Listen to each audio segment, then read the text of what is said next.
नमस्कार, जान्हवीज किचनमध्ये आपलं मनपूर्वक स्वागत। आज मी बनवणार आहे फोडणीची आळूवडी। वडी बनवण्यासाठी नेहमी देशी आळूची पानं घ्यायची। या ठिकाणी मी 10-12 पानं घेतलेत आळूची पानं, ते स्वच्छ धुवून घेतलेत। या ठिकाणी 10-12 आळूची पानं घेतलेत। हे 2 वाटी बेसनचं पीठ घेतले। तर आता हे मिक्स करून घेऊया आपण साहित्य टाकून। हे हिरवी मिरची, लसूण, जिरे टाकून पेस्ट बनवली। 5-6 मिरच्या घ्यायच्या आपल्या चवीनुसार, आपल्याला जसं पाहिजे त्यानुसार।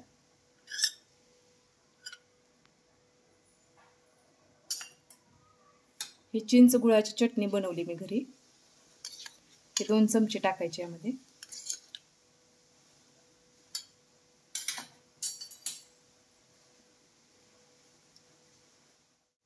हिंग थोडासा, धने पावडर, थोडीशी हळद, चवीनुसार मीठ। या पिठामध्ये थोडंसंच मीठ टाकायचं आहे, नंतर फोडणी देताना पण वरून मीठ टाकायचं आहे।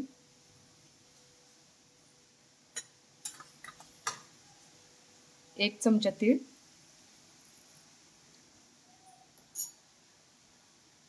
आता हे पीठ मिक्स करून घ्यायचंय छान।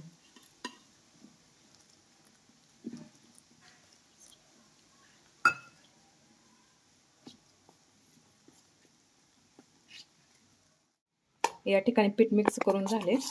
पानं लावायला घेऊया। त्या अगोदर पातेल्यात या ठिकाणी मी पाणी ठेवले गरम करायला आळूवडी उकळून घेण्यासाठी।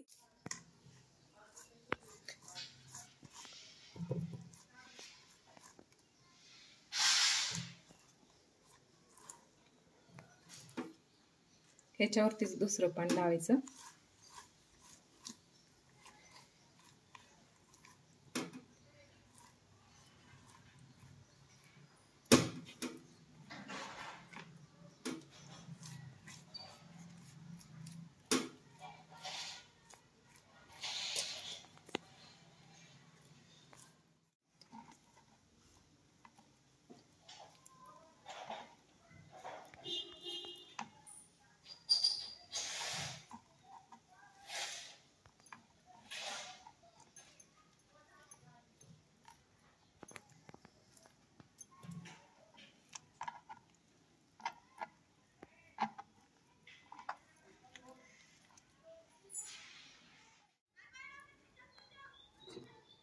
पानं लावून झालेत आपले। थोडंसं तेल टाकायचं यावरती आणि एक 10 मिनिटं झाकून ठेवायचं। मंद गॅसवर उकळू द्यायची आळूची वडी।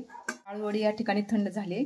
आता हे कट करून घेऊया आपण, नंतर फोडणी द्यायला सुरुवात करू। या ठिकाणी आपण आळूवडीला फोडणी द्यायला सुरुवात करूया। तेल एक पळी घेतले आणि तेल गरम झाले। अर्धा चमचा जिरे, मोहरी,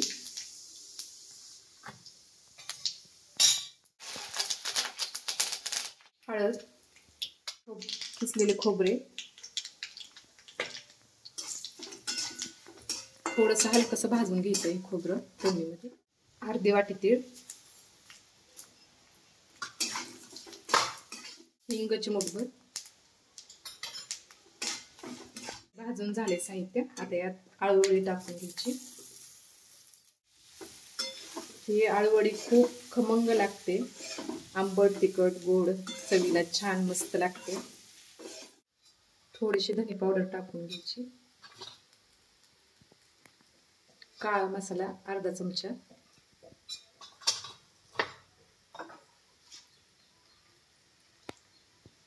मीठ चवीनुसार थोडंसंच टाकायचं वरून।